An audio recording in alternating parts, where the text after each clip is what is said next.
নমস্কার বন্ধুজন, আপনাদের স্বাগতম আজকের বিশেষ আধ্যাত্মিক আলোচনায়। আজ আমরা আলোচনা করব এক অত্যন্ত গভীর এবং রহস্যময় বিষয় নিয়ে। ভগবান বিষ্ণু স্বয়ং বলেছেন, স্বামীর থেকে দূরে থাকা নারীরা কোন পাপ করে। এই বাক্যের মধ্যে লুকিয়ে আছে হাজার বছরের পুরাণ, ধর্মশাস্ত্র এবং আধ্যাত্মিক জ্ঞানের আলো।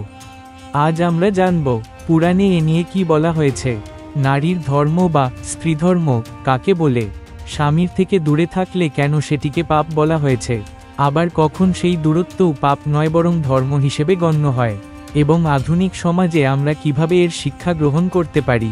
তাহলে আসুন শুরু করি আজকের এই ভক্তিমূলক যাত্রা। ভারতীয় পুরাণ ও শাস্ত্রে নারীকে বলা হয়েছে গৃহলক্ষ্মী। বলা হয়েছে, যেখানে নারীদের সম্মান করা হয় সেখানেই দেবতারা বাস করেন। ভগবান বিষ্ণু এবং মা লক্ষ্মীর কাহিনীর মাধ্যমেই আমরা বুঝতে পারি স্বামী ও স্ত্রীর সম্পর্ক কতটা পবিত্র। মা লক্ষ্মী কখনোই ভগবান বিষ্ণুর থেকে দূরে থাকেন না, তিনি সর্বদা তার বুকে পদ্মাসনে আসীন। এই থেকেই স্পষ্ট, স্ত্রী যদি স্বামীর থেকে দূরে থাকে তবে সংসারের শান্তি বিঘ্নিত হয়, এবং সেই দূরত্বকে শাস্ত্রকারেরা অনেক সময় পাপের সঙ্গে তুলনা করেছেন। একবার দেবী লক্ষ্মী ভগবান বিষ্ণুর থেকে অভিমান করে বৈকুণ্ঠ ছেড়ে চলে গেলেন। তিনি পৃথিবীতে এসে গঙ্গার তীরে তপস্যা শুরু করলেন। ফলস্বরূপ সমগ্র বৈকুণ্ঠ জগতে অশান্তি ছড়িয়ে পড়ে দেবতারা বিপদে পড়েন। তখন ভগবান ব্রহ্মা ও মহাদেব মিলে দেবীকে বোঝাতে আসেন, হে দেবী, স্বামীর থেকে দূরে থাকা স্ত্রী পৃথিবীর ন্যায়পরায়ণতাকে নষ্ট করে। যেমন তুমি বৈকুণ্ঠ ছেড়েছ, তার ফলেই অশুভ শক্তিরা প্রভাব বিস্তার করছে। এখান থেকেই আমরা শিখি, স্ত্রী ও স্বামী একে অপরের পরিপূরক, তাদের মধ্যে দূরত্ব সমাজ ও সংসারের পক্ষে ক্ষতিকর। মনুস্মৃতি, বিষ্ণু পুরাণ ও মহাভারত এ বলা হয়েছে, 1. স্ত্রী যদি স্বামীর সেবা থেকে বিমুখ হন তবে তিনি পতিব্রতা ধর্ম ভঙ্গ করেন। 2. পতিব্রতা ভঙ্গ হলে সেই সংসারে দেবতারা কৃপা করেন না। 3. স্ত্রী যদি অহেতুক রাগ, অভিমান বা স্বার্থপর কারণে দূরে চলে যান তবে সেটিকে গুরুতর পাপ হিসেবে গণ্য করা হয়। কিন্তু একথাও বলা হয়েছে, যদি স্বামী অন্যায় কাজে যুক্ত হন, ধর্মবিরুদ্ধ আচরণ করেন অথবা স্ত্রীকে নির্যাতন করেন, তবে সেই ক্ষেত্রে স্ত্রী দূরে গেলে তাকে পাপ বলা হয় না, বরং তখন সেটাই ধর্ম। ভগবান বিষ্ণু শাস্ত্রে বলেছেন, স্ত্রী যদি ইচ্ছাকৃতভাবে স্বামীকে ত্যাগ করেন তবে তার পাপ পিতৃহত্যার সমান।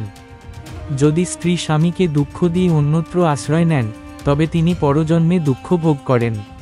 স্বামী স্ত্রীর মিলনকে দেবতারা যজ্ঞের সমান মনে করেন।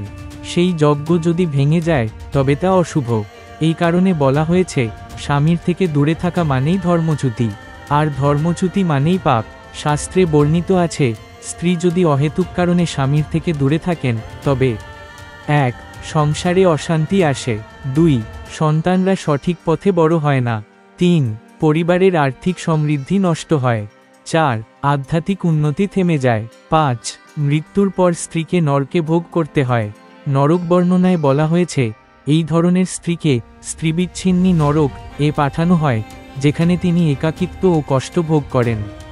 যদিও শাস্ত্রে কঠিন ভাষা ব্যবহার হয়েছে, কিন্তু পুরাণ আমাদের দয়া ও করুণার শিক্ষাও দেয়। ভগবান বিষ্ণু বলেছেন, যদি স্বামী অন্যায়কারী হন, যদি তিনি স্ত্রীর মর্যাদা নষ্ট করেন, যদি স্ত্রীকে অবহেলা বা নির্যাতন করেন, তাহলে স্ত্রী দূরে গেলে তাকে কোনো পাপ স্পর্শ করে না, বরং তখন সে লক্ষ্মীর মতো আত্মমর্যাদা রক্ষার জন্য দূরে চলে যায়। এই অবস্থায় ভগবান তাকে রক্ষা করেন। এই উপাখ্যান থেকে আমরা কি শিক্ষা পাই? 1. স্বামী স্ত্রীর মধ্যে দূরত্ব যতটা সম্ভব কমিয়ে আনা উচিত। 2. দাম্পত্য জীবনে ভালোবাসা, শ্রদ্ধা ও বোঝাপড়া সবচেয়ে বড় ধর্ম। 3. অহেতুক অভিমান বা ক্ষোভ নিয়ে আলাদা থাকা উচিত নয়। 4. পরিবার, সন্তান ও সমাজের মঙ্গলের জন্য দাম্পত্য মিলন অপরিহার্য।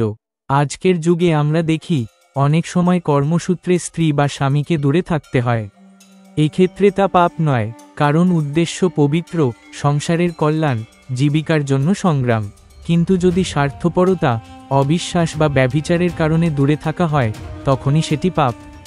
অর্থাৎ আসল বিষয় হল মন থেকে দূরে হওয়া নয়। যদি হৃদয়ের বন্ধন অটুট থাকে তবে দূরত্বও কোনো পাপ নয়। বন্ধুগণ, আজ আমরা দেখলাম, ভগবান বিষ্ণু বলেছেন, স্ত্রী যদি অহেতুক কারণে স্বামীর থেকে দূরে থাকেন তবে সেটি গুরুতর পাপ। কিন্তু যদি ধর্মরক্ষার জন্য বা আত্মমর্যাদার জন্য দূরে যেতে হয়, তবে সেটি পাপ নয়। দাম্পত্য সম্পর্ক আধ্যাত্মিক যজ্ঞের সমান, আর সেই যজ্ঞে মিলন, প্রেম ও বিশ্বাসই হল মূল অর্ঘ্য। তাই আসুন, আমরা প্রত্যেকে আমাদের দাম্পত্য জীবনকে সম্মান করি, ভালোবাসি এবং একে অপরকে বোঝার চেষ্টা করি। এটাই হবে ভগবান বিষ্ণুর আসল শিক্ষা। বন্ধুগণ, আজকের এই আধ্যাত্মিক কাহিনী ও শাস্ত্রভিত্তিক আলোচনা যদি আপনাদের ভালো লেগে থাকে, তবে ভিডিওটি অবশ্যই লাইক ও শেয়ার করবেন। চ্যানেলটি সাবস্ক্রাইব করে নিন, কারণ আমরা প্রতিদিনই নিয়ে আসি এমনই অমূল্য আধ্যাত্মিক তথ্য ও পুরাণ কথা।